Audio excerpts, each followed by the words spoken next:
Ya, ya, baik. Assalamualaikum warahmatullahi wabarakatuh. Waalaikumsalam warahmatullahi Ya, wabarakatuh. baik, Bapak Ibu semuanya. Terima kasih atas kerahuannya pada kesempatan sore hari ini. Dan ini adalah pertemuan yang pertama di mata kuliah KMP lanjut satu ya setelah UTS kemarin. Dan ini saya akan menyampaikan satu konsep yang ini mungkin banyak digunakan di beberapa praktek atau teori atau mungkin penelitian tentang simptom manajemen, tentang simptom manajemennya. Jadi ini apa? Saya akan banyak memaparkan tentang konsepnya, kemudian bagaimana deskripsi modelnya, kemudian atau penerapannya di keperawatan, kemudian di beberapa penelitian. Ya. Oke, baik ini yang saya izin besar sebentar.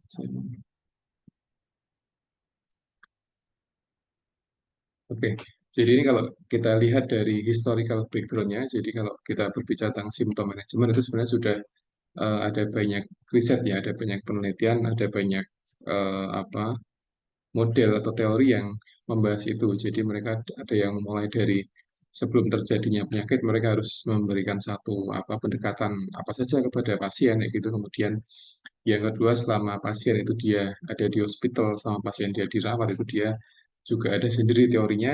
Kemudian ketiga adalah setelah pasien dia pulang dari rumah kayak gitu ya. Karena biasanya simptom itu dia dirasakan oleh pasien sebelum ya, sebelum pasien dia masuk ke rumah sakit, sebelum dia masuk di IGD ya. Jadi dia sudah di rumah sudah merasakan simptom dulu. Kemudian nanti di hospital dia juga kadang masih merasakan simptom, kadang bertambah simptomnya, kadang berkurang simptomnya, kadang juga simptomnya antara pasien masuk, pasien dirawat, sampai pasien pulang itu dia cuma satu simptomnya, kemudian ketika pulang itu teratasi simptomnya, ada yang seperti itu. Jadi macam-macam jenis dari simptom kayak gitu ya.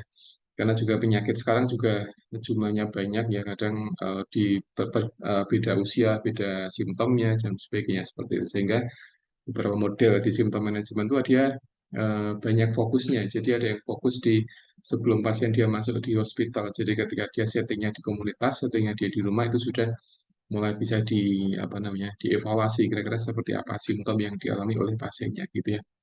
Nah yang kedua adalah ketika during, jadi during illness, jadi ketika pasien dia sudah ada di hospital, ketika pasien dia sudah masuk di IGD atau masuk di sebuah bangsal, itu juga butuh yang namanya simptom manajemen kayak gitu ya. Karena simptom itu ya bagian dari atau mungkin tanda yang sering kita amati ketika pasien dia atau fisik kita ketika ada satu hal yang berubah dari apa namanya hal yang normal atau hal yang wajar seperti itu. Dari tubuh kita itu dia punya satu respon Bapak Ibu. Jadi ketika dia ada satu perubahan sedikit pun dia pasti ada respon gitu ya. Responnya adalah kadang dia berupa simptom tadi gitu. Nah, ini yang kadang banyak dipengaruhi oleh banyak hal. Jadi kadang lingkungan, kadang dari faktor manusia sendiri, kadang dari aspek layanan kesehatan, dan juga kadang mempengaruhi simptom yang ada di si pasien tadi, seperti itu ya. Nah, makanya di kuliah ini saya ingin fokus di bagaimana kita memanajemen simptom dari si pasiennya, seperti itu.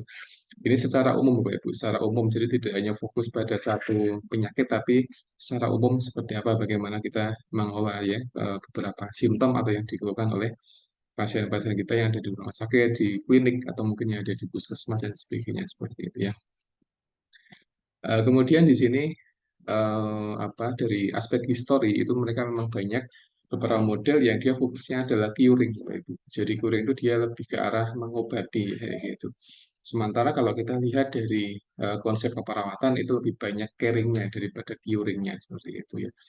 Jadi memang keperawatan dia lahir dari apa lingkungan sosial. Jadi mereka lebih banyak melihat dari beragam kebutuhan dasar manusia atau basic human need-nya seperti itu ya. Berbeda dengan kedokteran, mereka beda dari konteksnya dia sudah berbeda sehingga dari aspek secara konsepnya medicine sama nursing itu dia berbeda approach-nya ketika menangani sebuah penyakit. Kalau yang nursing dia lebih banyak ke caring-nya ya. Sementara kalau yang medicine itu lebih banyak ke curing-nya. Meskipun di medicine juga dikenalkan dengan caring, tapi secara konsep dasarnya, basis dasarnya itu lebih banyak ke arah curing-nya seperti itu. Nah, berbeda dengan aspek di keperawatan. Di keperawatan juga sama, jadi ada aspek curing-nya, tapi yang lebih dominan adalah di aspek caring-nya. Makanya ketika kita ngomongin nursing, berarti kita ngomongin tentang caring. Jadi antara nursing sama caring itu ya memang dua hal yang selalu ada gitu. Jadi ketika kita praktek di rumah, praktek di mana saja, tetap mengedepankan aspek caring seperti itu. Nah, caring itu dia lebih luas cakupannya daripada curing. Kalau caring kita lebih banyak melihat pasien sebagai sosok objek atau subjek yang dia punya banyak kebutuhan yang dilihat dari basic human need-nya, jadi kebutuhan dasar manusia. Itu dari aspek pernafasan, kemudian macam-macam sampai ke eliminasi. Nah, ketika simptom itu dirasakan oleh pasien, berarti yang kita lihat tidak hanya simptomnya saja, tapi kita melihat dari kebutuhan dasarnya tadi seperti itu. Karena terkadang satu simptom dia mempengaruhi kebutuhan dasar manusia yang lainnya gitu. Ketika pasien dia mengeluhkan sakit perut, itu kadang sampai kemana-mana apa namanya dampaknya seperti itu ya. Karena ada sebagian pasien yang dia mengeluhkan nyeri abdomen, tapi ternyata ketika dicek lebih detail dia ada satu problem di jantungnya. Jadi ini hal yang perlu kita lebih apa nih ya lebih teliti ketika kita mengkaji dari keluhan-keluhan yang dialami oleh sebagian pasien seperti itu ya. Kemarin ada sebagian rekan saya yang dia memang sering mengeluhkan sakit abdomen. Jadi perutnya sakit yang luar biasa, tapi ketika dicek ya, dicek di apa namanya di lab kemudian di apa namanya diperiksa dan dengan detail ternyata tidak banyak masalah abdomennya. Jadi apa ya semacam mah atau gastritis ringan, tapi ternyata lebih ke arah penyakit jantungnya. Jadi antara gastro dengan lambung itu kan dia dengan apa jantung itu kan dekat sekali. Jadi ketika organ itu dia dekat, ketika satu organ dia bermasalah, biasanya itu kadang apa namanya dampaknya ke organ yang lainnya. Atau kadang mengaburkan diagnosanya tadi, kayak gitu ya. Dikira sakit abdomen, tapi ternyata malah ke arah penyakit jantung. Kayak gitu. Jadi ini hal yang juga perlu kita harus ekstra apa teliti ketika kita mengkaji dari kondisi si pasien tadi, kayak gitu ya. Nah ini simptom manajemen. Nah fokus dari teori ini adalah kita bagaimana memanajemen simptom. Manajemen artinya kita bagaimana mengatasi simptom pasien dari aspek keperawatan nah, gitu. Karena keperawatan dia fokusnya adalah caring, berarti kita melakukan pendekatan dengan pendekatan keperawatan dari asesmen, dari diagnosa, kemudian dari perencanaan dan implementasi sampai dengan dia evaluasi. Jadi itu sudah include di dalam konsep simptom manajemen seperti itu ya. Kemudian yang kelima adalah the based on traditional physician patient relationship gitu. Jadi dari aspek histori itu memang apa teori ini atau teori-teori yang fokus di symptom management adalah melihat dari atau mungkin melibatkan antara physician atau dalam bahasa kita nakes gitu itu tenaga kesehatan.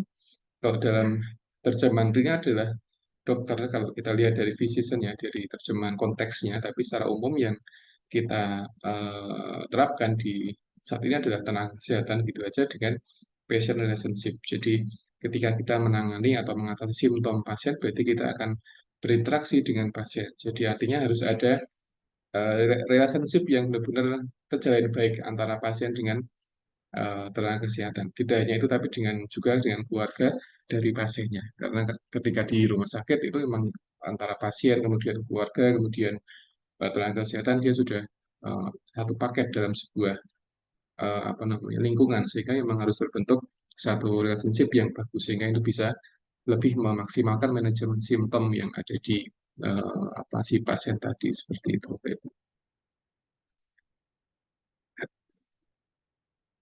Oke.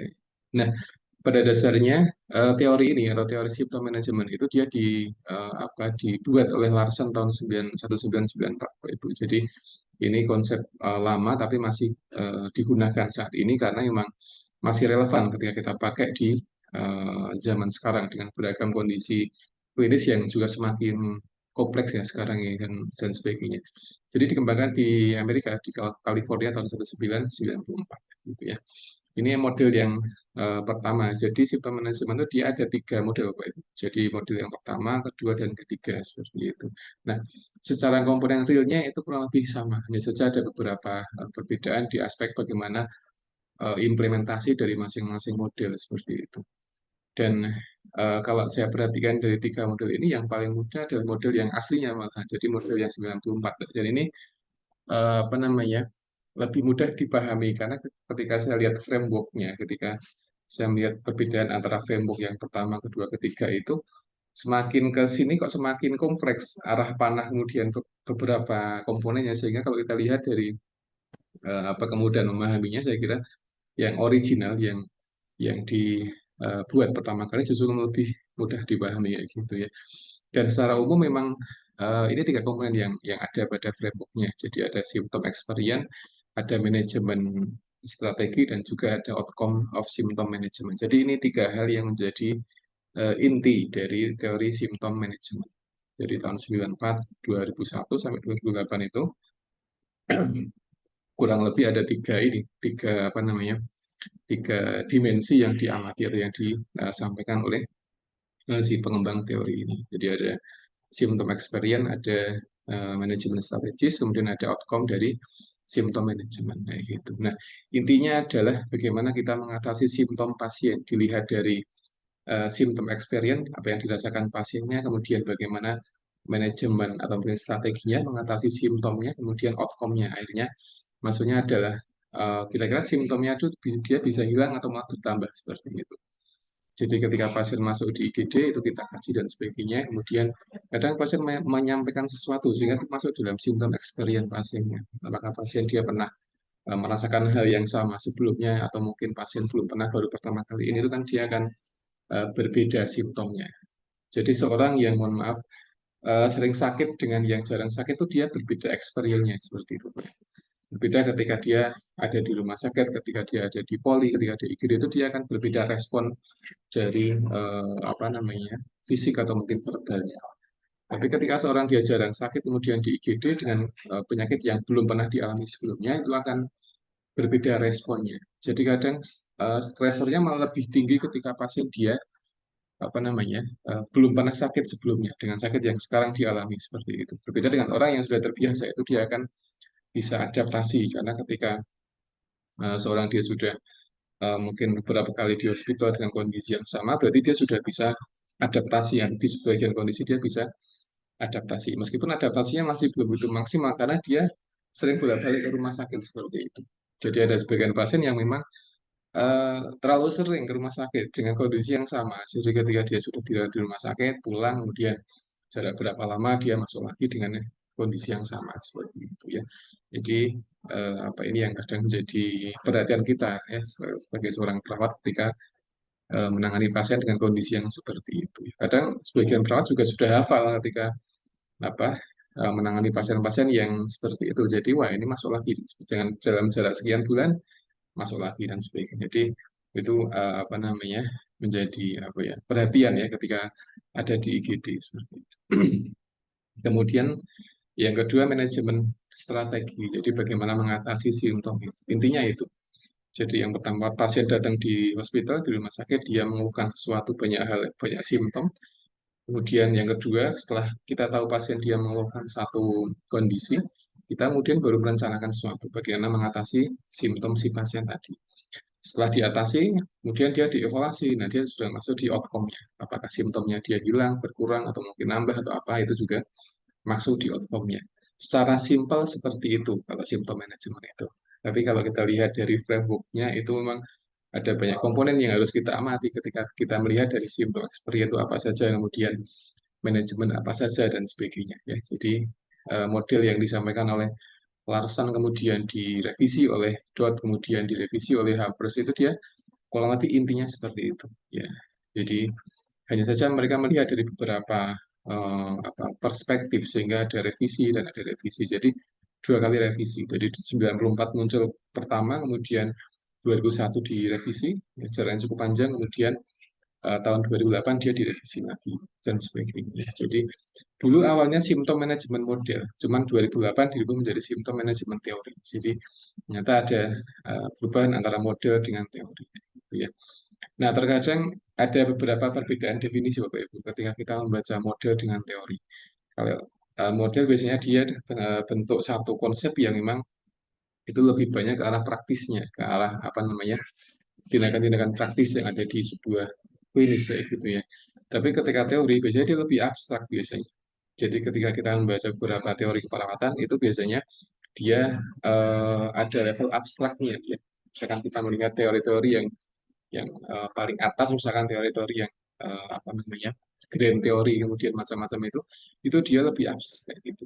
Jadi ketika kita melihat perbedaan antara model dengan teori, itu model biasanya dia lebih praktis, dia lebih bisa dipahami gitu ya. Makanya kalau tadi ya saya sampaikan, jadi ketika kita melihat membandingkan antara 94 2001 sama 2008 itu kok tambah susah 2008 apa namanya memahaminya kayak gitu, karena ada banyak eh, komponen yang itu ditambahkan di 2008 sehingga semakin kompleks dan itu memang dirubah menjadi sebuah teori ya. Jadi model kemudian dia berkembang dengan penelitian, kemudian endingnya dia menjadi sebuah teori seperti itu. Nah ini dilihat dari aspek historinya. Jadi perawatan dia punya model atau dia punya symptom management. Jadi dia punya satu apa namanya ilmu ya yang dia fokusnya pada manajemen simptom pada si pasien tadi, gitu ya. Nah, barangkali akan berbeda kasusnya ketika kita menangani pasien-pasien dengan kondisi akut atau mungkin kronis yang sudah pernah kita bahas di awal-awal pertemuan ini. Jadi antara akut dengan kronis dia beda definisinya, beda cirinya dan sebagainya, sehingga itu juga butuh apa perbedaan dari aspek approach-nya atau manajemen dan sebagainya. Bapak Ibu seperti itu. Nah, ini apa itu simptom? Tahun 94 ini langsung menyampaikan kalau simptom adalah satu pengalaman subjektif ya yang merefleksikan perubahan dari individu dari aspek mana saja ya dari fisiknya atau sensasinya atau kognisinya dan sebagainya. Jadi perubahan kayak gitu. Makanya simptom itu muncul ketika ada sesuatu yang berbeda dari metabolisme tubuh kita atau tubuh pasien kayak gitu. Ketika orang itu sehat ya dia tidak punya simptom sama sekali. Tapi ketika orang itu dia sakit sekalipun ringan itu dia akan memunculkan dia simptom. Jadi dia pengalaman yang lebih ke arah apa namanya subjektif biasanya simptom itu. Ya. Ini yang disampaikan oleh Larson tahun 1994 ketika beliau membuat simptom manajemen model. Jadi beliau sudah mempunyai definisi sendiri apa itu simptom. Jadi perubahan yang ada di fisik manusia ketika dia ada suatu hal yang berbeda dari metabolisme tubuh, baik itu dari aspek biopsikososialnya atau mungkin dari aspek sensasi atau mungkin apa namanya integumen atau mungkin kognitif dan sebagainya. Jadi dia bisa merefleksikan semua hal yang dia berbeda atau yang dirasakan oleh si pasien tadi, baik itu fisik atau mungkin non fisik. Ya, jadi kalau kita buat definisi yang simpel adalah semacam pengalaman experience atau apa-apa yang dirasakan oleh seseorang ketika ada perubahan aktivitas dari yang normal menjadi tidak normal, kayak gitu, baik itu fisiknya atau mungkin non fisiknya. Gitu. Jadi ini definisi dari simptom. Baik. Nah, sementara kalau tanda, kayak gitu, dia adalah eh, apa sesuatu yang dia abnormal, yang itu bisa dilihat oleh orang lain, kayak gitu. Ya, kalau ini biasanya digabungkan antara sign and symptom, tanda dan gejala gitu ya. Ini kalau dalam bahasa Indonesia adalah tanda. Jadi sesuatu yang abnormal yang itu di detectable ya, yang bisa diamati, bisa dideteksi dengan pengamatan orang lain, itu tanda namanya. Gitu. Jadi ada sedikit perbedaan antara sign and symptom dilihat dari konsep aslinya seperti itu. Kalau tanda dia ada yang diamati oleh kita, oleh perawat. Jadi ketika perawat dia datang pasien di IGD, dia mengamati pasien, itu apa yang diamati perawat adalah tanda, kayak gitu, tanda ya. Itu. Sementara apa yang disampaikan oleh pasien dia adalah simptom. Jadi kadang saling melengkapi. Jadi meskipun terkadang pada prakteknya itu apa yang diamati perawat sama apa yang disampaikan oleh pasien dia kadang berbeda. Kadang pasien mengatakan sakit apa, tapi perawat melihat kok kayaknya nggak sakit ya. Jadi seperti itu. Jadi ada sebagian pasien yang mohon maaf agak kurang jujur dengan perawat seperti itu. Ketika dikaji, ketika ditanya, sehingga secara verbal pasien mungkin mengatakan sesuatu hal, tapi ketika kita lihat secara fisik kita amati ya, bagaimana cara dia menyampaikan sesuatu, bagaimana respon pasien dan sebagainya itu kok tidak menunjukkan seperti apa yang disampaikan oleh si pasien tadi. Nah, ketika seperti itu, kemudian kita kadang validasi kepada keluarga pasien atau yang ngantar ke IGD tadi. Seperti itu ya. Jadi beberapa pasien kadang agak kurang terbuka ketika di IGD sehingga kita jadi susah untuk mengatasi ketika pasien dia nggak terbuka seperti itu ya.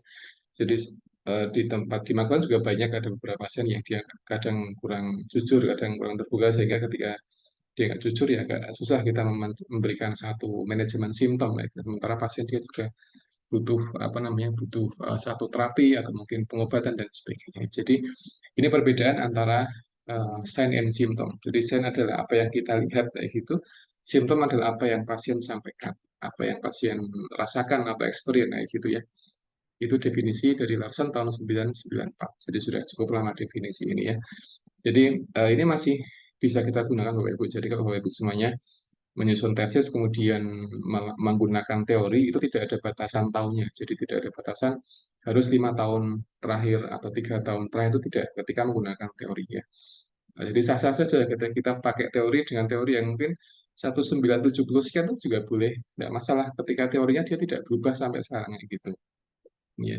Tapi kalau prevalensi atau intervensi atau mungkin apa namanya terapi-terapi tertentu ya dia memang disarankan untuk menggunakan 3 atau 5 tahun terakhir dari tahun sekarang misalkan ya 2 tahun 2000 atau 2018 atau mungkin yang apa di antara ring itu karena itu kita akan lihat data-data yang terbaru sementara kalau kita melihat dari aspek prevalensi tapi kalau teori atau definisi ya saya kira dari tahun ke tahun juga tidak banyak berubah ya jadi tahun 1990 sampai sekarang pun juga tidak banyak berubah. Artinya ketika berubah pun juga tidak begitu gesernya banyak itu tidak paling ya sekian mili jadi nggak begitu banyak sehingga bisa kita gunakan ya, teori gitu ya. Jadi saya pernah punya pengalaman publikasi di beberapa sebagian jurnal itu saya menggunakan teori yang sudah cukup lama jadi 1964 atau 70 berapa gitu itu masih masih diterima oleh editornya karena yang saya lihat adalah tidak banyak perubahan ini konsep dari teorinya. Tapi ketika kita ngomongin prevalensi, kemudian apa namanya intervensi dan sebagainya itu juga memang butuh satu publikasi yang terakhir ya 3 tahun atau mungkin 5 tahun terakhir sudah maksimal.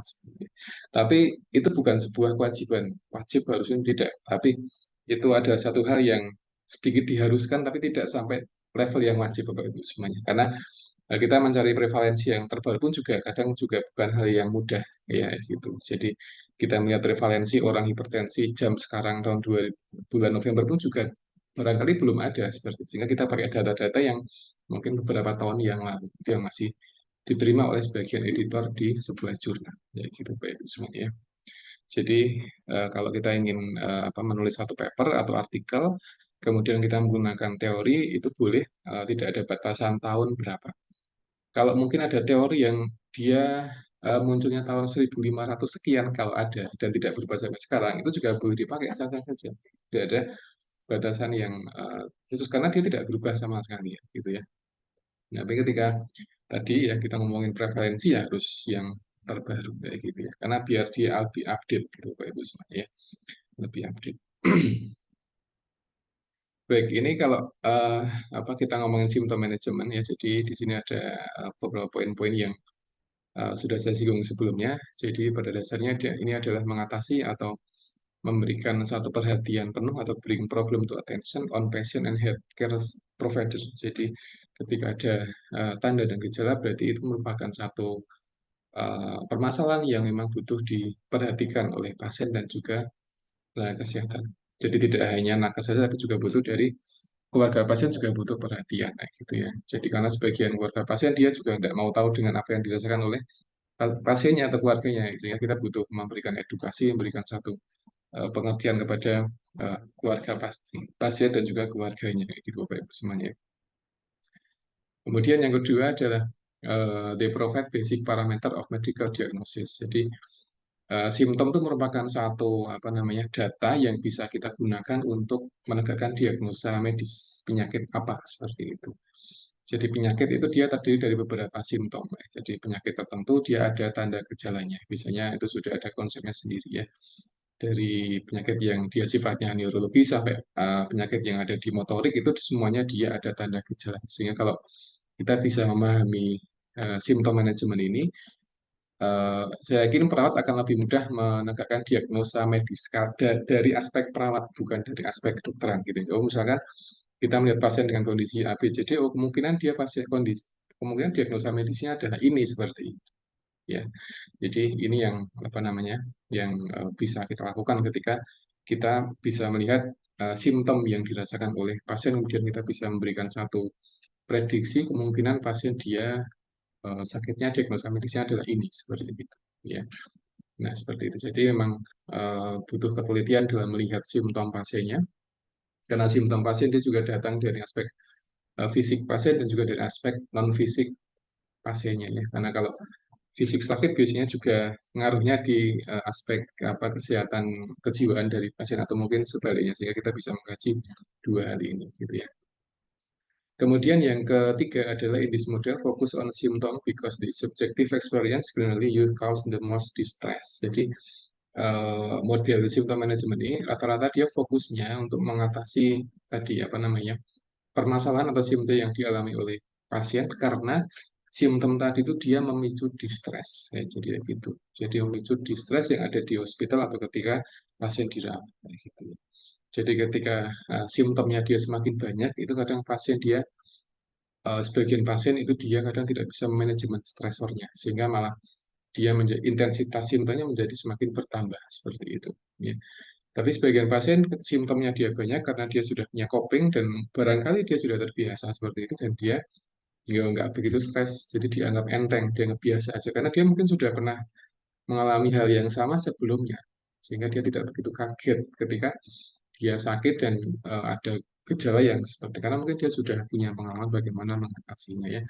Jadi seorang yang sudah sering sakit dengan seorang yang belum pernah atau jarang itu dia terkadang berbeda dalam respon simptom seperti itu. Jadi mereka yang sudah sering sakit dan dia sudah punya coping yang adaptif, itu dia juga tidak akan berespon terlalu berlebihan ketika dia ada di hospital atau di IGD dalam kondisi yang sama. Tapi ketika orang yang belum pernah, itu kadang berbeda responnya.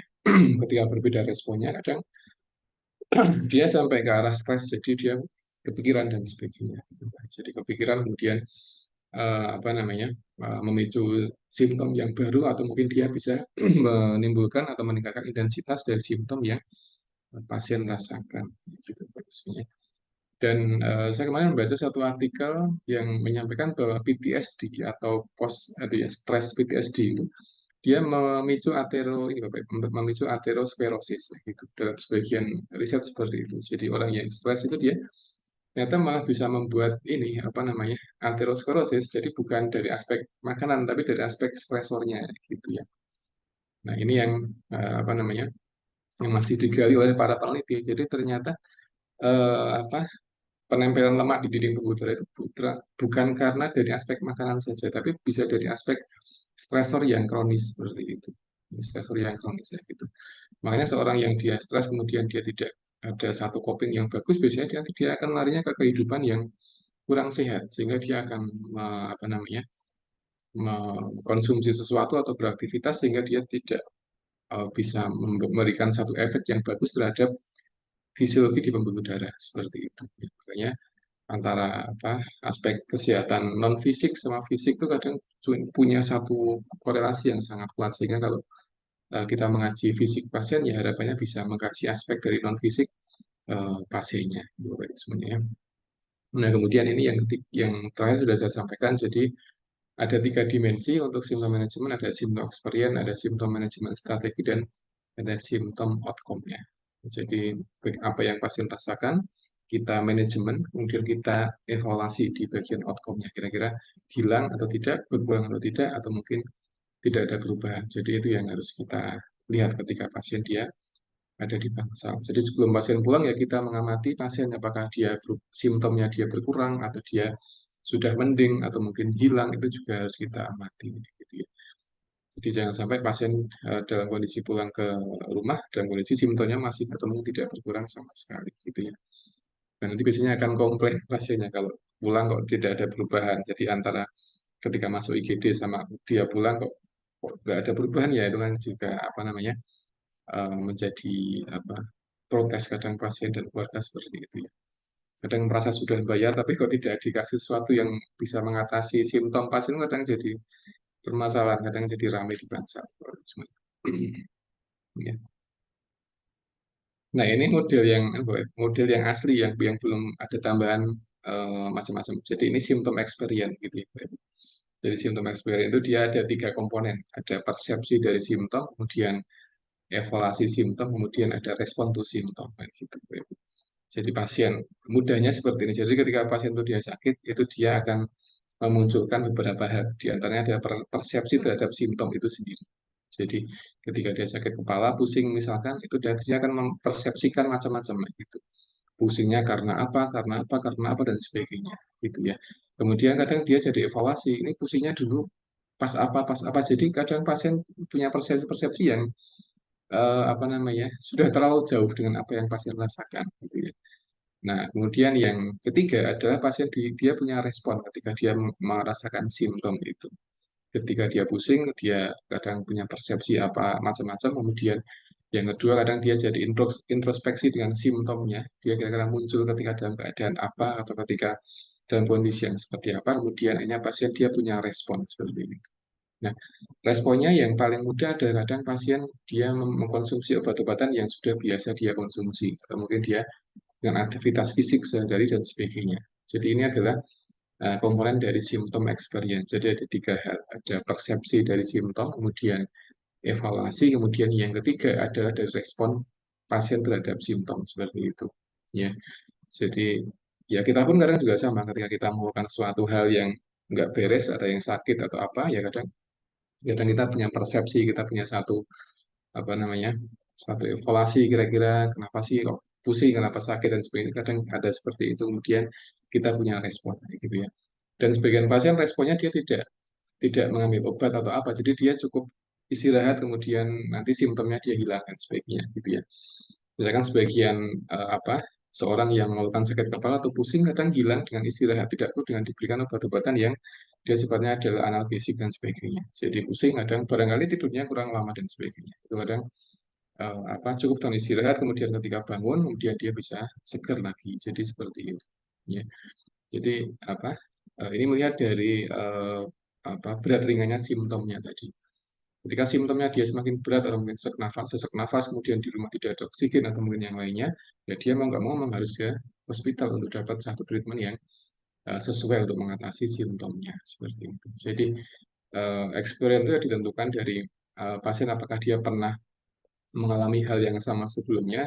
Nah, yang kedua ada dilihat dari intensitasnya, apakah itu berat, ringan, atau mungkin yang lain. Ketika ringan barangkali tidak akan apa namanya tidak dibawa ke rumah sakit, mungkin juga di rumah istirahat, kemudian nanti akan hilang dan sebagainya. Jadi seperti itu, Bapak Ibu semuanya. Nah, yang berikutnya mungkin contoh yang menarik Bapak Ibu. Jadi di konsep stroke itu ada yang namanya transient ischemic attack. Jadi ada tiga jenis stroke ya, ada TIA, yang pertama, yang kedua adalah ischemic, yang ketiga adalah hemorrhagic, yaitu yang ada di beberapa konsep stroke seperti itu. Nah, pasien-pasien yang ada di fase TIA atau transient ischemic attack itu dia eh, ketika dia merasakan simptom, kalau dia mungkin tiba-tiba tidak bisa bergerak, tiba-tiba dia tidak bisa ngomong kayak gitu ya, itu di hal yang pertama adalah dia merubah faktor resikonya seperti itu. Jadi sebentar Pak, saya tak izin share screen Bapak Ibu ya. Saya ganti PowerPoint dulu. Saya kemarin baru ngajar stroke dan saya kira sangat menarik materinya.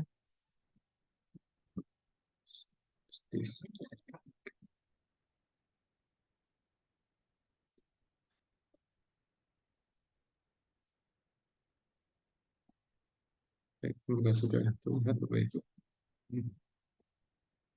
Nah, ini Bapak Ibu. Jadi stroke ada tiga jenis ya yang sudah ada di literatur. Jadi ada transient ischemic attack, kemudian yang kedua ada ischemic, yang ketiga ada hemorrhagic. Ini tiga yang sering ada kayak gitu. Nah, sebagian pasien-pasien stroke itu sebelum dia terkena stroke yang ischemic atau stroke yang hemorrhagic itu pertama dia mengalami transient ischemic attack dulu. Dan ini tandanya adalah pasien dia tiba-tiba lumpuh sebelah atau kadang tidak bisa berbicara, mohon maaf, kemudian dia hilang sendiri kayak gitu. Ya, jadi hilang sendiri kemudian apa misalkan jam hari ini ya jam berapa sekarang? Jam 3 kurang seperempat itu pasien tiba-tiba tidak bisa bergerak sama sekali, kemudian jam setengah 4 pasien dia tiba-tiba bisa apa bisa bergerak, artinya dia tidak lumpuh lagi seperti itu. Nah, ini sebenarnya merupakan bagian dari tanda ketika itu ada satu yang tidak beres dengan kondisi yang ada di pembuluh darah, terutama yang ada di otak seperti itu ya. Nah, di beberapa referensi disampaikan, jadi seorang yang mengalami TIA ini, ketika dia tidak merubah lifestyle-nya, maka dia akan terkena stroke dalam waktu 3 bulan, Pak Ibu. Dalam waktu 3 bulan ya. Nah, makanya sebagian pasien yang dia terkena iskemik atau yang hemorrhagic itu dia sebenarnya sudah melalui fase TIA ini. Dia sudah melalui fase TIA, cuman dia kadang tidak menyadari apa yang harus dirubah seperti itu. Ya, dia mungkin mengalami simptom itu, dia mengalami simptom tiba-tiba tidak bisa bergerak separuh badannya, kemudian apa namanya, kemudian dia hilang, tiba-tiba hilang tanpa obat gitu ya dan sebagainya. Itu kemudian dia tidak merubah ini resikonya, misalkan tidak merubah tekanan darahnya, kemudian tidak merubah kolesterolnya dan sebagainya. Akhirnya pasien dia dalam waktu 3 bulan itu dia terkena stroke, entah itu yang hemorrhagic atau mungkin yang iskemik seperti itu. Jadi ada fasenya. Jadi yang pertama adalah fase transient ischemic attack dulu, kemudian kalau ini tidak bisa diatasi, nanti pasien bisa ini apa dalam waktu 3 bulan bisa langsung bisa ke arah iskemik atau mungkin ke arah hemorrhagic kayak gitu. Nah, makanya ketika pasien dia mengalami fase yang pertama ini ya memang dia harus sesegera mungkin untuk mengatasi ya faktor resikonya, entah itu tekanan darahnya diatasi dulu atau mungkin kolesterolnya atau mungkin yang lain sebagainya gitu. Karena itu ketika pasien dia sudah lumpuh sebelah kemudian tiba-tiba hilang itu ya nanti akan ini apa namanya sudah warning, dia sudah pertanda ini harus ada yang dirubah gitu ya. Nah, karena kalau tidak dirubah nanti ya tadi sebagian survei menyampaikan kalau 3 bulan itu dia akan terkena stroke entah yang iskemik atau yang hemorrhagic kayak gitu ya. Nah, ketika sudah kena stroke yang itu, ini disampaikan juga bahwa memang sebagian stroke dia mayoritas adalah yang iskemik. Jadi misalkan ada 10 pasien yang ada di hospital, itu 8 diantaranya adalah dia terkena stroke yang iskemik. Mungkin 2 diantaranya adalah yang hemorrhagic dan seterusnya seperti itu. Nah, ini juga termasuk bagian dari simptom manajemen, Bapak Ibu. Jadi ketika di masyarakat atau mungkin di komunitas gitu ya, ada sebagian orang yang kok tiba-tiba tidak bisa bergerak sebelah atau mungkin tidak bisa berbicara, kemudian kok dia apa namanya eh, sembuh tanpa diapa-apakan, itu sebenarnya sudah warning kayak gitu ya, sudah warning. Dan ketika sudah warning berarti memang harus ada sesuatu yang dirubah dari si pasien tadi ya, tadi yang tekanan darah atau kolesterol atau mungkin yang lainnya, maka harus dirubah dengan beberapa pendekatan medikasi biasanya dengan pengobatan dan sebagainya. Nah, ketika dia dirubah maka ini bisa memperlambat terjadinya stroke entah itu iskemik atau yang hemorrhagic. Ya, jadi ini yang apa namanya yang terkadang terlewatkan oleh sebagian masyarakat kita ya, gitu Bapak Ibu semuanya. Baik, ini sebagai apa tambahan saja dari apa simptom manajemen Bapak Ibu semuanya. Saya kembali ke slide yang tadi. Simptom manajemen.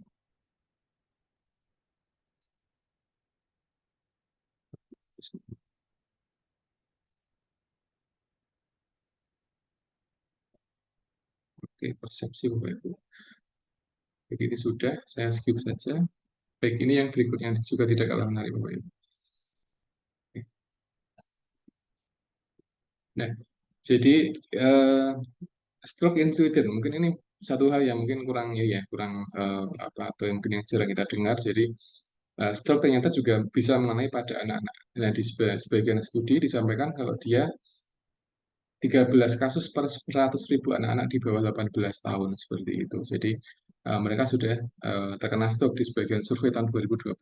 Nah, makanya ini juga menjadi apa namanya bahan ini ya, bahan untuk edukasi bagi mereka yang masih tergolong masih muda untuk bisa lebih menjaga fisiknya, karena stroke yang tadinya mungkin dirasakan atau pernah atau sering atau pernah dialami oleh sebagian orang-orang yang sudah berusia lansia atau mungkin di masa ke atas, itu sekarang sudah bergeser menjadi ke anak-anak yang di bawah 18 tahun seperti itu ya.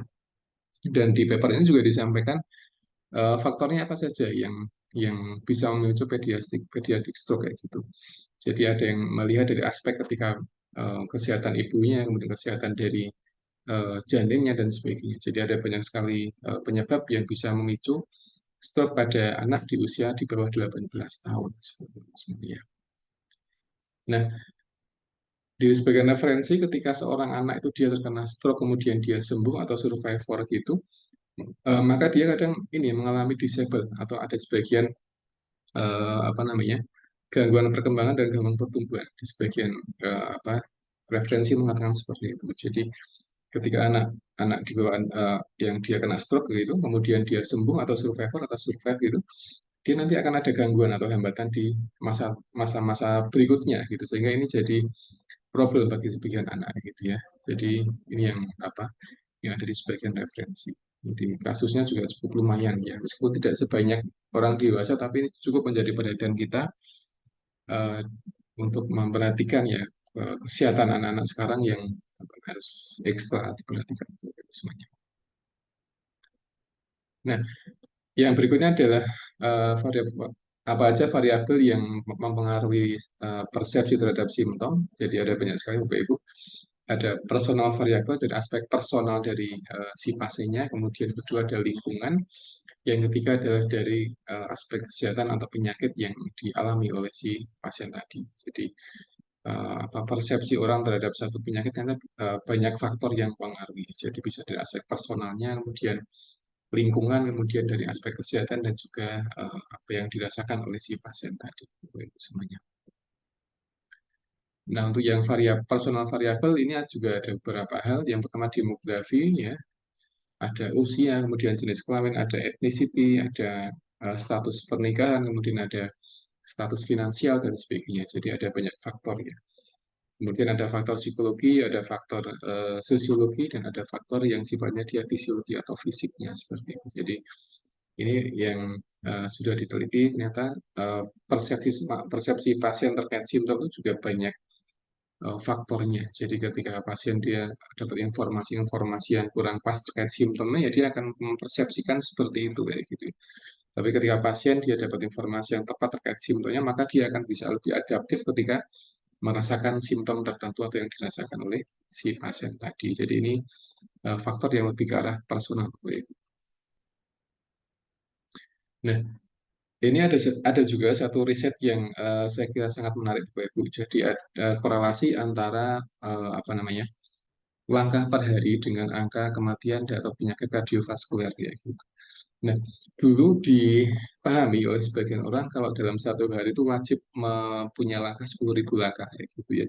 Tapi ternyata riset yang terbaru tidak sampai 10.000, tapi hanya sampai 2.800, 2.600 atau 2.000-an itu dia sudah cukup secara signifikan bisa menurunkan atau mencegah penyakit kardiovaskuler kayak gitu. Jadi beberapa tahun yang lalu tuh kadang ada beberapa referensi atau mungkin persepsi dari sebagian orang kalau dalam satu hari yang paling tidak ya 10.000 langkah kayak gitu ya. Nah, ini sudah dievaluasi oleh beberapa peneliti di Harvard University di Amerika sana. Ternyata untuk mencapai langkah sejumlah 10.000 itu bukan hal yang mudah ternyata.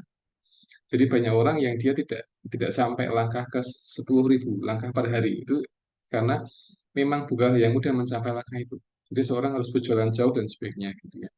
Nah, sehingga dari hal ini itu banyak para peneliti dia mengevaluasi kembali kira-kira berapa langkah sih yang paling ideal atau yang minimal yang bisa dicapai untuk mencegah penyakit kardiovaskuler, pencegahannya gitu ya. Jadi sudah diteliti dan akhirnya adalah disimpulkan ya kurang lebih 2.600 sampai 2.800 per hari secara signifikan dia bisa mengurangi resiko penyakit kardiovaskuler dan kematian kayak gitu. Artinya kalau seorang dia ingin mencegah dari penyakit jantung, maka setiap langkah 2.000-an sekian langkah per hari sudah cukup untuk mencegah penyakit itu. Lebih baik kalau misalkan dia punya waktu yang longgar, bisa lebih dari itu juga tidak masalah gitu semuanya. Yang kedua adalah mencegah mortality. Artinya ketika pasien dia sudah terdiagnosa penyakit jantung dan dia ingin mencegah mortality ya itu maka dia cukup dengan langkah 2.000 sekian sudah bisa menjadi prevention untuk mortality-nya gitu ya. Nah, makanya ketika ada riset yang seperti ini akan merubah persepsi dari sebagian masyarakat terkait penyakit jantung kayak gitu ya. Yang tadinya dulu persepsinya adalah 10.000 langkah per hari, kemudian karena diteliti dan diteliti ulang ternyata kok dia kurang relevan dan terlalu sulit untuk mencapai langkah itu, ya maka dengan 2.000 sekian ratus langkah itu sudah secara signifikan sudah bisa mengurangi faktor risiko terjadinya penyakit jantung atau mungkin mencegah mortality sebenarnya. Ini langkah yang paling minimal. Kalau mungkin ingin ditambahkan dan ketika mungkin punya waktu luang ya juga akan lebih bagus gitu. Tapi minimal dia sejumlah 2.600 atau sampai 2.800 per hari gitu semuanya ya. Nah, data ini tentunya akan merubah ini akan bisa merubah persepsi sebagian masyarakat yang dia punya keyakinan kalau satu hari yang harus 10.000 langkah gitu. Ternyata tidak. Di bawah 3.000 sudah cukup untuk mencegah penyakit jantung itu bagusnya. Ini diterbitkan oleh jurnal American College of Cardiology. Jadi juga belum lama publikasinya, 12 September kemarin. Kayak gitu. Ya. Ini tahun 2019 sebenarnya papernya. Jadi ini berbeda yang dengan yang pertama tadi. Ini di papernya. Jadi ternyata angka 10.000 itu dia diambil dari nama alat yang dibuat oleh Jepang kayak gitu. Ya, jadi ini ada namanya manpoke. Manpoke itu adalah jika diterjemahkan menjadi 10.000 langkah kayak gitu. Nah, ini apa namanya? Nama marketingnya jadi manpoke tahun 1965. Jadi sudah sangat lama sekali. Nah, itu di sebagian tempat di Indonesia itu diyakini kalau satu hari itu ya paling tidak 10 bulan karena itu berdasarkan dari penelitian dan sebagainya. Tapi ternyata setelah dievaluasi lebih detail lagi ya tidak sampai 10.000 sudah bisa menjadi prevensi dari penyakit jantung. Jadi secara histori langkah sejumlah 10.000 itu sebenarnya dari alat yang diproduksi oleh Jepang tahun 1965. Jadi namanya adalah Manpoke dan dia artinya adalah 10.000 langkah. Jadi nama marketingnya seperti itu ya. Cuman dari Harvard University Amerika itu menyampaikan kalau orang disuruh melangkah per hari sejumlah itu dia akan susah kayak gitu ya. Akan susah mencapai langkah itu. Nah, sehingga mereka punya inisiasi meneliti akhirnya dengan 2.000 sekian langkah sudah cukup untuk mencegah terjadinya penyakit jantung. Gitu, ini contoh saja ya. Jadi beberapa data yang ada di internet itu kadang membangun persepsi terkait sebuah penyakit tertentu. Ketika data itu benar, maka akan merubah persepsi menjadi benar. Tapi ketika data itu kurang pas, ya akan kurang pas juga persepsinya.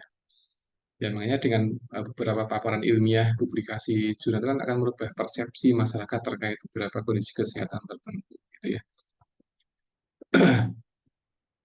Kemudian yang kedua adalah lingkungan, Bapak Ibu. Jadi environment variable ini juga yang mempengaruhi persepsi. Jadi ada kondisi tempat kerja, kemudian tempat bermain, kemudian sosial, kemudian budaya. Dia bagian dari faktor atau variabel yang bisa mempengaruhi persepsi dari si pasien tadi, gitu ya. Yang ketiga adalah dari kesehatan atau health and illness kategori, jadi faktor risiko, kemudian kesehatan pasiennya, kemudian dari penyakit dan injury, dia juga bagian dari satu faktor atau beberapa faktor yang dia bisa merubah persepsi dari si pasien tadi. Jadi selain informasi, ada faktor lain yang dia bisa punya kontribusi dalam merubah persepsi terkait simptom yang dialami oleh pasien-pasien kita seperti itu. Kemudian yang kedua ada simptom expert ini sudah saya sampaikan, Bapak Ibu, atau evaluasi simptomnya. Jadi evaluasi simptom itu dia lihat dari frekuensinya, tadi sudah saya sampaikan ya. Jadi di aspek simptom expert ada yang namanya simptom evaluasi. Jadi yang dievaluasi adalah dari misalkan intensitasnya, kemudian frekuensinya. Jadi seperti kita mengkaji nyeri atau pain management. Jadi kurang lebih sama. Ya, konsepnya seperti itu. Kapan dia muncul simptomnya, kemudian kira-kira dia muncul ketika kondisi seperti apa, atau bagaimana mengatasinya, itu bagian dari evaluasi dari simptom. Ya. Kemudian respon to simptom yang terakhir adalah respon fisiologi, ada respon fisiologi dan ada respon perilaku. Jadi ini tiga hal yang menjadi respon di sebagian pasien gitu. Dan kita pun ketika kita merasakan simptom juga kurang lebih sama. Jadi kita punya respon ya, respon fisik kita, respon non fisik kita dan respon perilaku gitu ya. Respon fisik ya misalkan palpitasi, kemudian perubahan respirasi, kemudian perubahan menstruasi dan sebagainya. Contoh saja sebagian kecilnya. Respon non fisik ya berkaitan dengan psikologis kita. Jadi perubahan mood, kemudian kecemasan, sebagian pasien sampai depresi ketika dia sakit, kemudian macam-macam kayak gitu.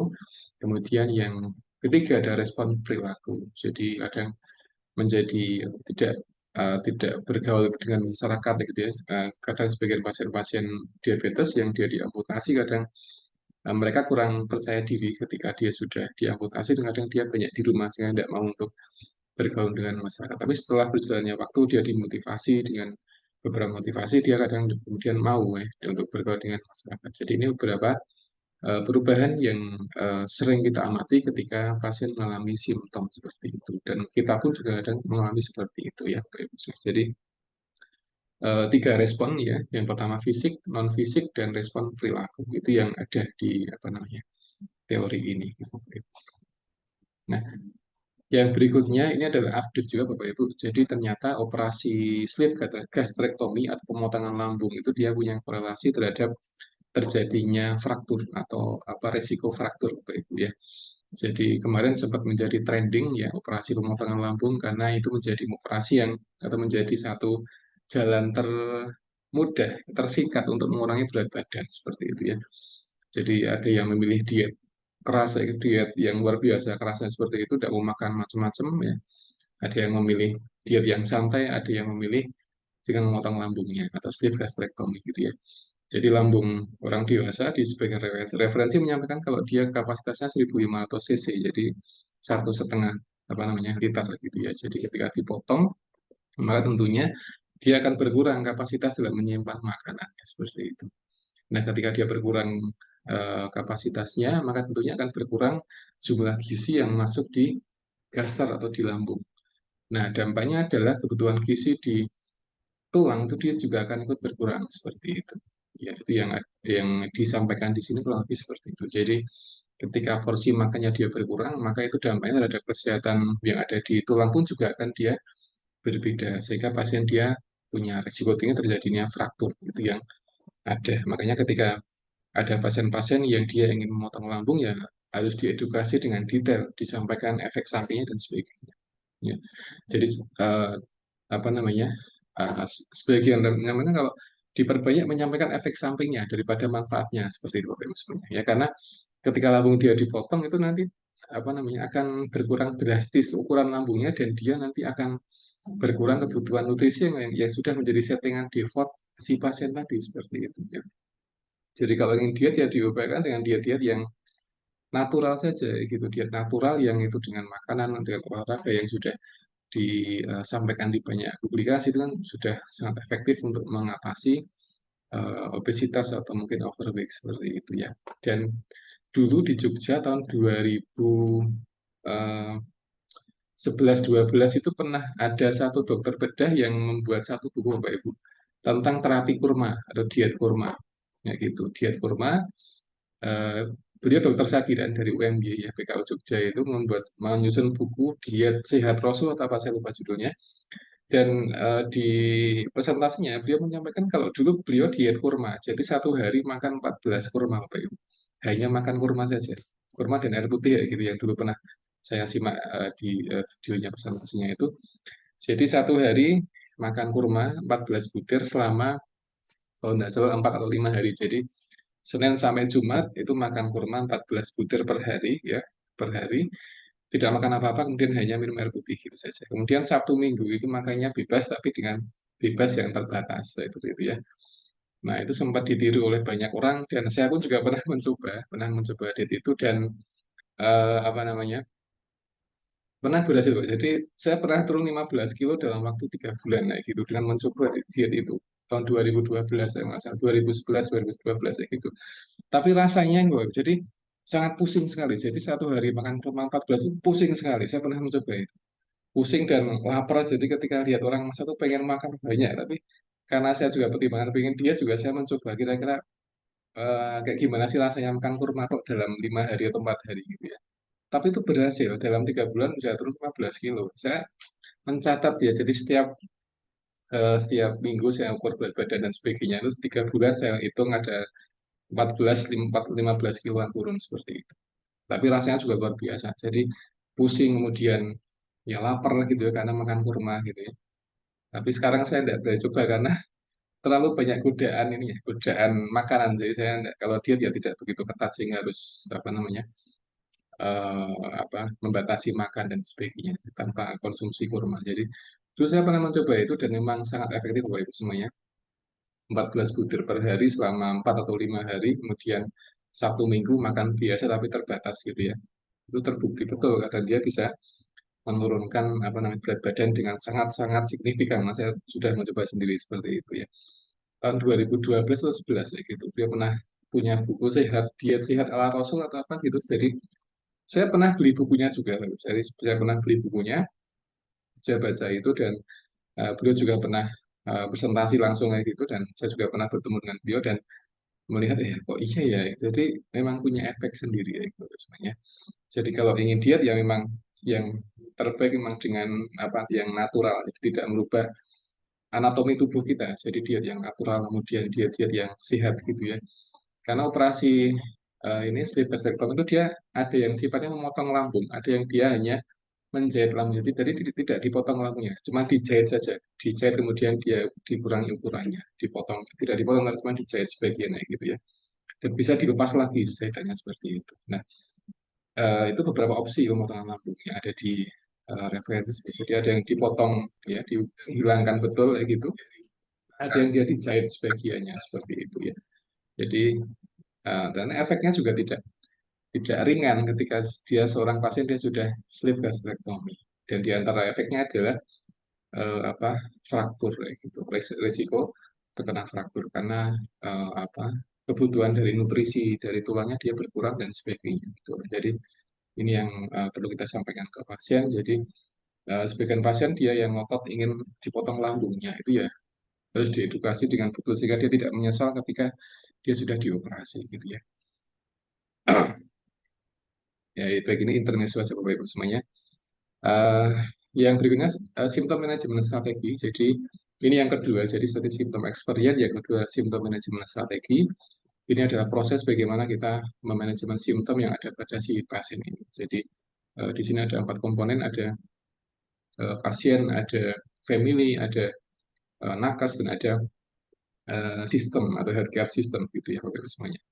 Jadi ini yang jadi eh, perhatian kita ketika kita memanajemen simptom pasiennya. Jadi aspek pasiennya diatasi, kemudian dari aspek keluarga pasiennya, kemudian dari nakesnya dia butuh terapi apa dan sebagainya, kemudian di akan menjadi satu rangkaian konsep yang lengkap. Jadi simptom manajemen strategi Bapak Ibu semuanya. Nah, ini adalah juga bagian publikasi lagi Bapak Ibu semuanya. Jadi stroke itu dia ternyata bisa kambuh ya, dia bisa kambuh. Terutama stroke-stroke yang yang iskemik ya. Jadi kemarin saya baca jurnal kemudian saya sampaikan di sini.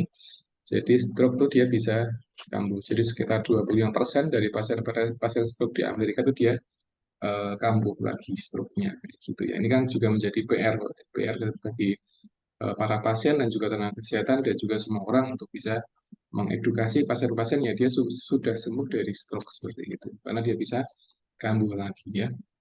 Nah, kambuhnya berapa lama ini juga sudah ada penelitiannya. Jadi ada yang sampai 12 bulan, ada yang sampai setahun, ada yang sampai 2 tahun. Jadi ini recurrent. Makanya kalau pasien stroke yang dia sudah pulang ke rumah, kemudian dia sudah termotivasi untuk sembuh ya harus diimbangi dengan informasi yang benar bagaimana mencegah biar tidak terjadi recurrent stroke, biar tidak terjadi stroke yang dia berulang seperti itu ya.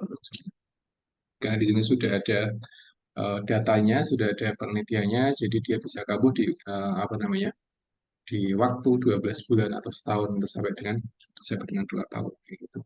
Nah, kapan dia kambuh? Itu ketika pasien dia tidak merubah gaya hidup, ketika dia setelah sembuh dari stroke seperti itu. Ya. Nah, sebagian pasien dia berpikir kalau setelah kena stroke dia nggak akan kena lagi. Nah, itu yang jadi satu persepsi yang harus dirubah ya itu. Makanya ketika pasien stroke dia ingin pulang dari bangsal, ya disampaikan oleh perawat yang di sana, kemudian disampaikan kalau stroke-nya itu dia harus dijaga, jadi harus merubah gaya hidup, pola hidup, sehingga dia bisa bisa ini ya dicegah bagusnya, bisa dicegah. Oke. Nah, itu yang yang menjadi perhatian kita, artinya sebagian pasien dia memang punya satu persepsi kalau ketika dia stroke kemudian dia tidak akan kena lagi. Tapi itu juga persepsi yang kurang tepat sehingga dengan data ini harapannya nanti bisa kita sampaikan kepada para pasien-pasien yang dia sudah sembuh stroke kemudian dia di rumah sedang recovery, yaitu harus diimbangi dengan perubahan faktor resiko. Kalau dulu stroke-nya dia karena hipertensi, berarti dia setelah dia pulang dari hospital, ya dia harus dijaga tekanan darahnya. Kalau stroke-nya dia karena kolesterol, berarti harus dirubah pola makan sehingga dia tidak ada peninggian kolesterol setelah dia pulang dari hospital dan sebagainya. Jadi itu hal yang masih bisa kita cegah, gitu ya. Nah, 12 bulan itu bukan waktu yang lama, tapi dia waktu yang sebentar. Makanya ini juga harus benar-benar diyakinkan kepada pasien. Pasien harus tahu informasi ini sehingga nanti ketika pasien pulang itu dia dalam keadaan sudah teredukasi dengan baik ya, dan dia bisa menghindari faktor risiko yang bisa menyebabkan stroke itu dia menjadi kambuh lagi seperti itu. Nah, karena otak itu bagian dari organ tubuh yang ketika dia rusak dia akan susah untuk kembali seperti semula, Bapak Ibu semuanya, ya. Jadi di fisik kita ada beberapa jenis sel atau organ tubuh yang dia ketika sudah rusak itu dia akan susah kembali seperti semula. Nah, diantaranya adalah organ yang ada di otak itu dia susah kembali seperti semula. Yang kedua ada di pankreas, yang ketiga ada di ginjal. Jadi itu sebagian organ yang ketika rusak itu dia nanti akan susah untuk kembali seperti semula.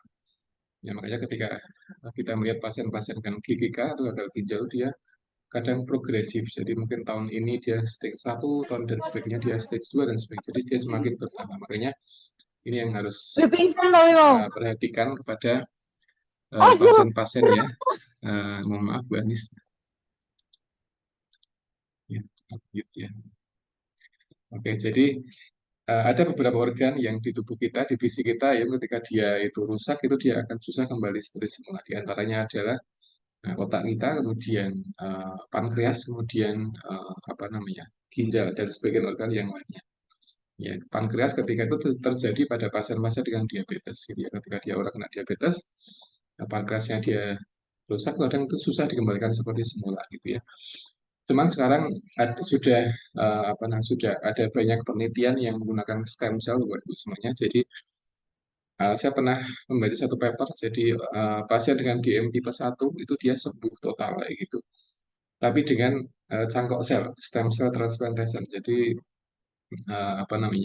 sel pankreasnya dia dicangkok dengan sel yang baru sehingga dia menjadi ada perbaikan secara fisiologis dan akhirnya dia bisa tidak tergantung dengan insulin lagi. Jadi itu terapi-terapi yang saya kira belum belum banyak digunakan ya, karena sekarang sudah banyak dikembangkan dengan pendekatan stem cell, Bapak Ibu. Jadi dengan level sel lagi. Jadi tidak mengatasi simptom tapi dia sudah masuk ke dalam level cangkok sel seperti itu ya. Kemudian pasien dengan HIV itu dia ada yang sembuh, sebenarnya dari Jerman juga ada ya.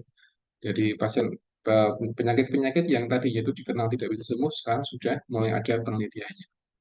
Cuman ya tadi belum banyak sampelnya, belum banyak respondennya sehingga dan belum banyak digunakan ya sehingga masih kita masih menunggu publikasi-publikasi dari para peneliti untuk mengevaluasi beberapa hal yang dia pada penyakit-penyakit yang awalnya nggak bisa sembuh menjadi sembuh seperti itu ya. Dan barangkali ke depan juga akan ada penelitian yang fokus mengobati pasien dengan gagal ginjal sehingga yang tadinya nggak bisa sembuh bisa dikembalikan direstorasi menjadi seperti ginjal yang baru seperti itu ya. Itu yang masih kita tunggu risetnya sih. Sehingga sekarang memang sudah para peneliti sudah banyak bermain di stem cell ya, stem cell. Jadi selain mereka fokus di simptomnya, tapi mereka juga melihat dari aspek yang paling kecil yaitu yaitu dengan sel tadi. Ya, karena mereka melihat kalau orang sakit masih selnya dia berubah gitu ya. Misalkan orang sakit diabetes atau sakit stroke, selnya dia berubah. Atau mungkin selnya dia rusak dan tidak bisa diperbaiki lagi. Ketika dia diganti dengan sel yang baru, kemungkinan akan bisa recovery atau hipotesisnya dia bisa sembuh seperti itu. Itu sudah dibuktikan di sebagian riset ya. Cuman belum banyak risetnya, belum banyak sampelnya. Jadi ya masih sebatas case study atau mungkin menggunakan sampel yang belum begitu banyak. Sehingga kita tetap masih menunggu hasil para peneliti dalam menentukan terapi-terapi yang sifatnya adalah novelty yang baru yang bisa mengatasi penyakit yang sudah dikenal tidak bisa sembuh sehingga dia bisa merubah persepsi orang sehingga dia bisa sembuh seperti itu ya. Cuman tadi yang DM tadi dia masih sebatas di DM tipe 1 Bapak Ibu semuanya. DM tipe 1 ya, belum ada di DM tipe 2. Jadi cangkok selnya dia masih sebatas di DM tipe 1. Jadi belum dicoba di DM tipe 2 gitu ya. Padahal DM tipe 1 dengan DM tipe 2 itu kan lebih banyak DM tipe 2 di hospital ya. Di Bangsal lebih banyak DM tipe 2 dan memang terapinya sekarang tetap insulin, kemudian medikasi dan sebagainya yang masih kita gunakan dalam beberapa hospital seperti itu ya. Tapi sekali lagi, selain dengan simptom manajemen, sekarang para peneliti sudah mulai main di aspek sel atau yang bagian tubuh yang paling kecil, sehingga itu akan menjadi satu hal yang sangat baru, yang sangat diharapkan oleh para pasien-pasien yang mereka menunggu di rumah sakit, menunggu pengobatan yang paling efektif gitu ya, dan sebagainya. Jadi itu. Nah, oke, simptom outcome saya kira sudah. Saya nikmati saja Bapak Ibu. Nah, oke. Kemudian ini juga ada satu artikel yang menarik Bapak Ibu, ini terbitnya belum lama, baru 2 Oktober 2023 tentang korelasi antara kesepian dan penyakit Parkinson disease gitu ya. Dan ternyata itu di antara penyebab seorang itu kena Parkinson adalah dari aspek kesepian, loneliness itu sebenarnya. Loneliness. Jadi ini dijelaskan oleh para sebagian peneliti yang ada di sini yang ada di jurnal ini.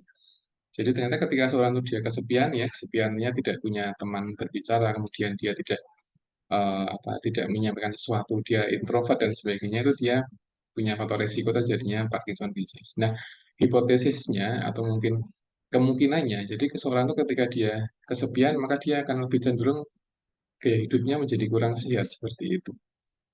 Jadi punya kecenderungan.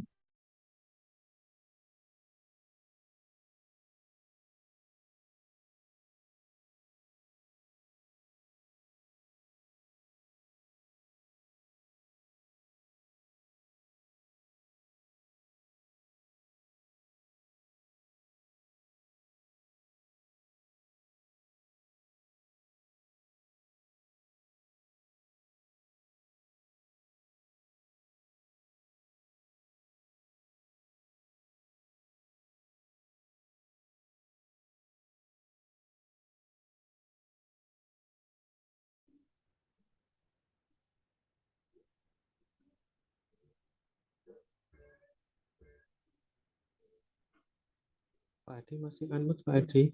Masih di unmute Pak Adi. Oh iya, nggih. Sampun nggih, baik.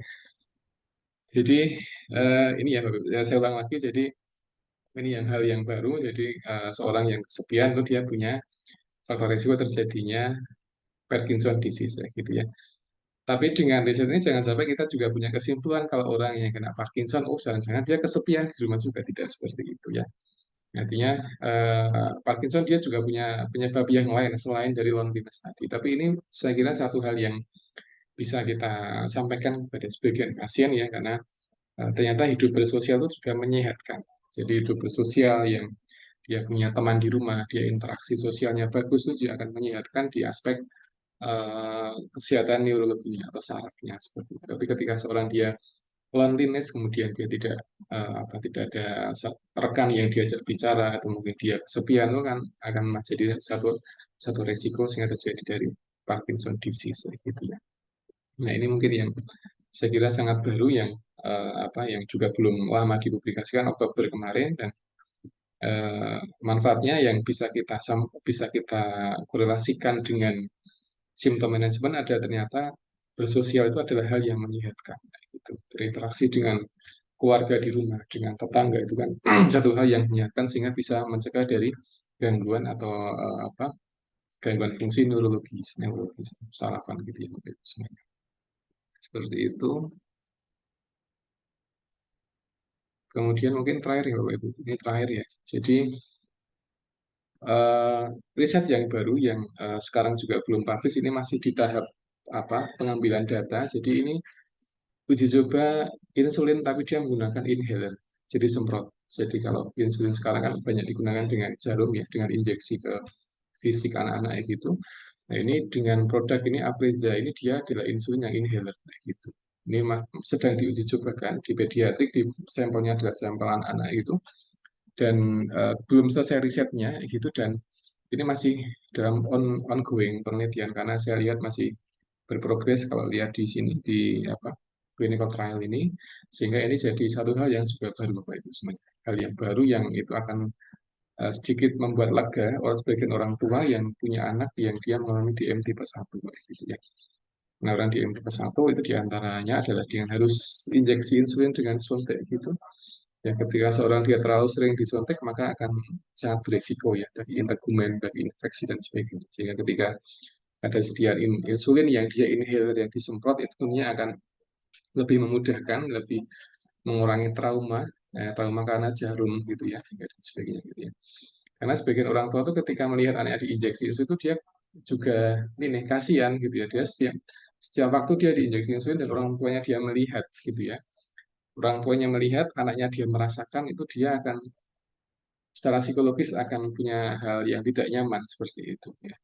Tapi ketika nanti sudah publish artikelnya, sudah beredar banyak di banyak negara ya, sediaan inhalernya ini, maka akan mengurangi risiko dari hal-hal yang sifatnya trauma terkait penggunaan jarum di apa integumen anak gitu ya. Jadi ini hal yang baru. Dulu ketika COVID, sepertinya ada penelitian yang menyampaikan tentang penggunaan vaksin, tapi dia dengan di spray, disemprotkan gitu ya, yang disemprotkan. Nah, sekarang sepertinya sudah mulai banyak penggunaan premedikasi dengan semprot. Dulu yang sudah awal itu adalah ketika ada di permainan sepak bola itu, yang dengan semprot itu sudah bisa mengurangi nyeri ya, pada pemain sepak bola dan sebagainya. Ini yang sudah sering kita lihat di beberapa pertandingan sepak bola seperti itu ya. Nah, sekarang berpindah dari muskuloskeletal, berpindah ke pankreas atau di diabetes, sehingga dia menggunakan insulin yang spray gitu ya. Nanti akan dilihat efektivitasnya, apakah dengan spray itu akan efektif mengatasi gula darah, kemudian mengatasi trauma terhadap jarum dan sebagainya. Nah, ini akan diamati oleh si peneliti ini. Kita tunggu saja papernya. Nanti kalau sudah terbit, nanti insya Allah akan menjadi satu temuan yang bagus, menjadi satu harapan baru bagi para orang tua yang dia punya anak diabetes ya.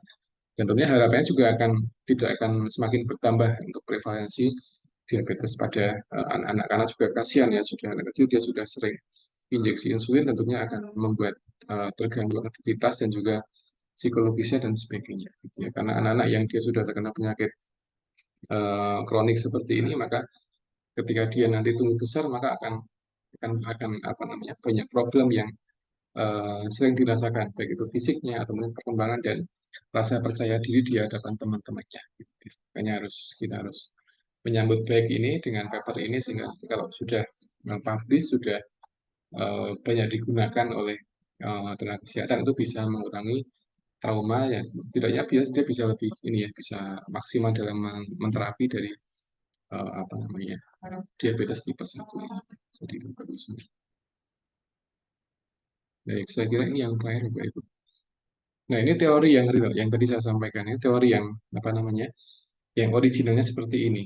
Jadi ya tidak begitu susah, kompleks ya. Tapi kalau kita lihat teori yang revisi sepertinya, nah ini yang 2001 seperti ini. Jadi sudah perbedaannya cukup sangat sangat lumayan ya. Isinya kurang lebih sama, cuman ini ada beberapa perbedaan komponen ya, dan sebagainya. Di sini ada aspek adherence yang pernah kita bahas juga, dan ada aspek nursing meta paradigm, ada person, ada environment, ada fitness dan sebagainya gitu Bapak Ibu. Dan sebagainya ya.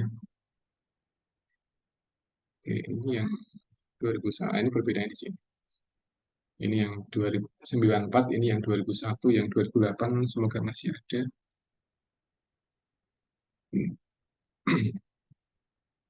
Oh, tidak ada ya, tidak ada. Saya tidak menyampaikan yang 2008. Tapi ini kalau kita lihat dari dua konsep ini cukup lumayan Bapak Ibu.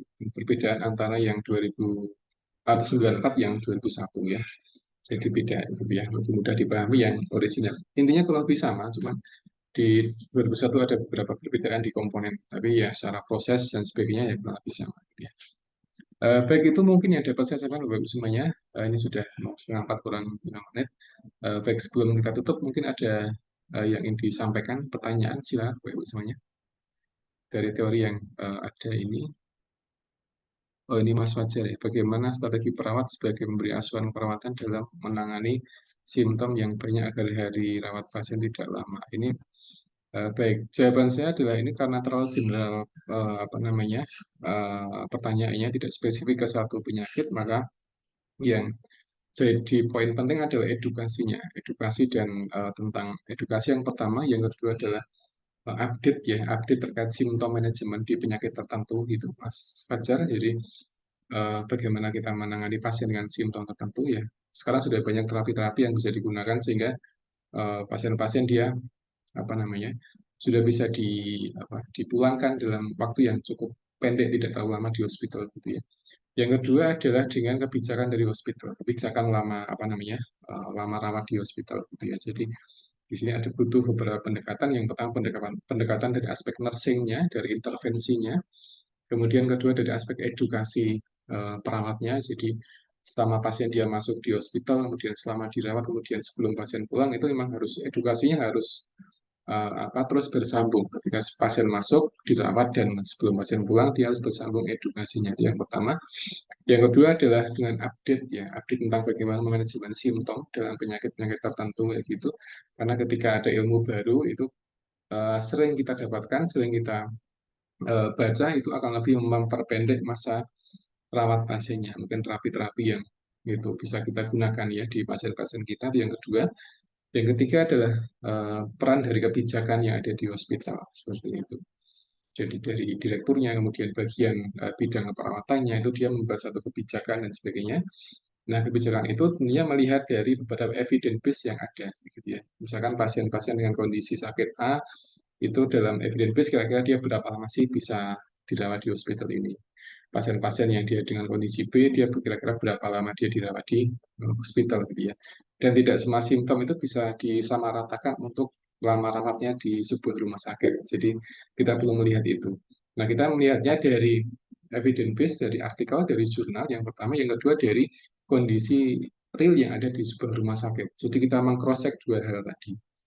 Ya, jadi kita melihat evidence base-nya, guideline-nya, panduannya seperti apa, kemudian kita lihat dan kita cocokkan dengan kondisi pasien yang ada di bangsal seperti apa, seperti itu. Jadi itu tiga hal yang mungkin bisa kita upayakan yang ada di rumah sakit. Jadi pertama adalah dari aspek edukasi, edukasi simptom manajemennya. Jadi ketika pasien masuk, pasien dirawat, pasien ingin pulang itu harus nyambung terus edukasinya. Edukasinya dia kepada pasien ya. Kalau pasien mampu untuk menyimak dan memahami apa yang kita sampaikan, kalau tidak ya keluarga pasien harus mengikuti itu.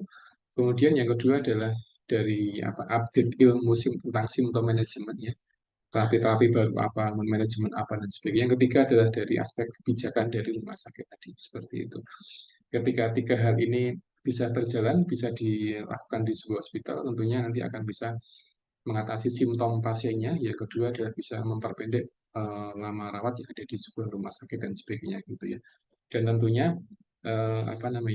edukasi yang terpenting di situ, edukasi kepada si pasien tadi. Jadi jangan sampai pasien dia sering bolak-balik ke rumah sakit dengan gejala yang sama, dengan kondisi yang sama, itu kan juga akan jadi masalah di kemudian hari ya. Jadi yang saya pahami itu Mas Fajar, jadi ada tiga pendekatan yang bisa kita coba untuk menangani simptom yang ada pada si pasien tadi. Ada banyak penyakit dari ini dan setiap penyakit dia punya karakter simptom yang beda-beda, beda simptom, beda treatment, beda lama rawat, beda kebijakan. Saya kira itu di hospital sudah banyak ya, ada panduan SOP, ada macam-macam yang itu barangkali berbeda di masing-masing rumah sakit kayak gitu, tapi sepertinya dia berporos pada satu guideline. Misalkan diabetes itu nanti porosnya pada Perkeni, dan Perkeni dia kiblatnya pada American DM yang ada di Amerika dan sebagainya. Jadi kurang lebih payungnya sama, tapi barangkali ketika sudah sampai di hospital dia mungkin berbeda-beda dari aspek penerjemahan dari guideline yang ada di sebuah penyakit. Gitu nggak Mas Fajar, jawaban saya kurang lebih. Jadi ada beberapa pendekatan yang bisa kita coba. Nggih, terima kasih Pak Adi. Gitu, ya sama-sama. Baik, dari Bapak Ibu lain ada yang ingin disampaikan, silakan.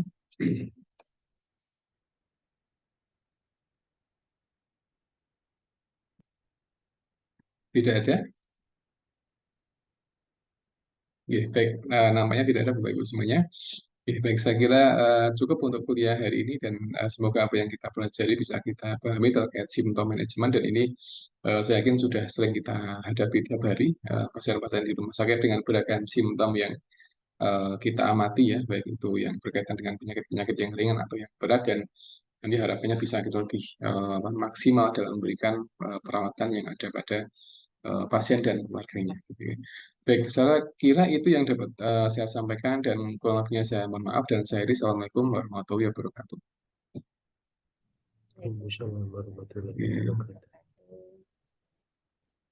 Saya izin close Zoom-nya gitu Bapak Ibu semuanya. Oke, Pak Ade. Oke, oke, Assalamualaikum. Oke. Waalaikumsalam Salam. warahmatullahi wabarakatuh. Oke. Waalaikumsalam warahmatullahi wabarakatuh.